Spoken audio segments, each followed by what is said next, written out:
And welcome to this week's edition of Big Friday Sports with your favorite makeup-wearing sports guys. How does 6 straight conference titles sound? Well, plenty of cars will be headed from Norman to Austin this weekend as the softball teams will collide down there as well. As one team racks up another national title, another one looks to do the same. Yes, the men are just 1 week away from a chance at a three-peat.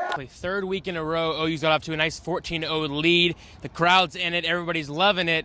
And then they stopped. It really is. OU coming off that big win at home against TCU last week. Now plays Kansas before wrapping up their season next week. It's a hot start for the Sooners on offense. They came out guns blazing with 21 points in 7 plays to get things started. Baker was firing on all cylinders. Wake-up call. That's what the Sooners are calling this one after just an 8-point win over the winless Baylor Bears here in Waco tonight. OU got off to a hot start with 21 points in 7 plays, but Baylor played their best football in 2 years to keep the game close and give the Sooners quite the scare. The key tonight was Rodney Anderson, a guy who would have thought? Exactly, a guy who had 2 season-ending injuries, the back-to-back seasons. Well, I don't know about you guys, but I like the cookie dough more than the actual cookie. So, how can you beat fried cookie dough?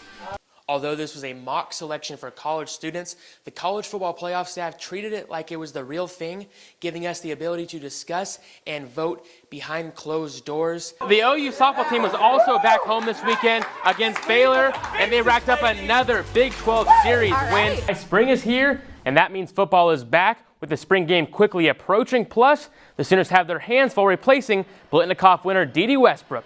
Big Friday Sports is next. The Austin, Texas native took the path less traveled. Mayfield turned a distant dream as a kid at Lake Travis High School into a reality here in New York City, becoming the first ever walk-on to win the 83-year-old award. It's almost like a story from a movie. I mean, just to see what he's gone through. He did not take the easy path getting to the Heisman ceremony, and to win it like he did in a landslide was truly amazing. For me, in the fall of 2017, will be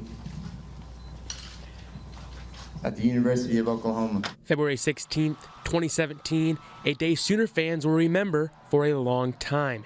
This is the day 5-star point guard Trae Young made his college decision based off 4 letters, H-O-M-E. I've just always been a fan of Oklahoma basketball, and so me having the opportunity to stay home and represent not only my city, which is big for me, but my state, I couldn't pass up the opportunity. But it all started here, just 3 miles up the road at Norman North High School.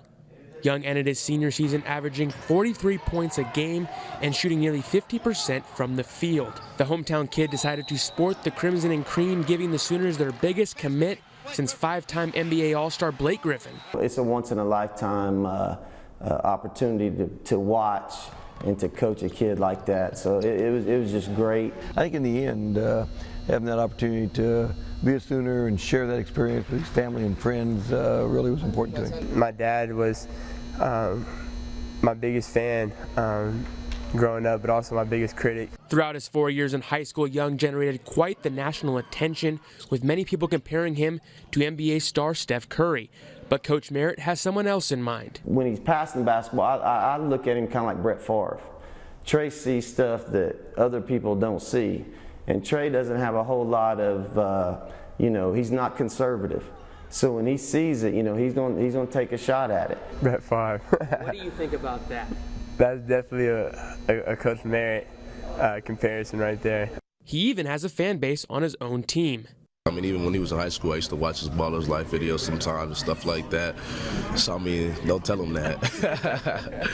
There's no question that Trae Young is a highly touted and decorated player coming into OU, a 2-time Gatorade Player of the Year and a McDonald's All-American. But Trae has bigger goals. He wants to bring a national title to the place that he calls home.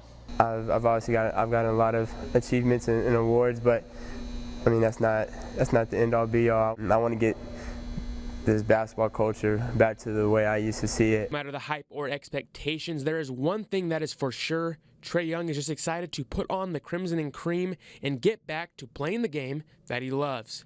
Reagan Ledbetter, Sooner Sports Pad.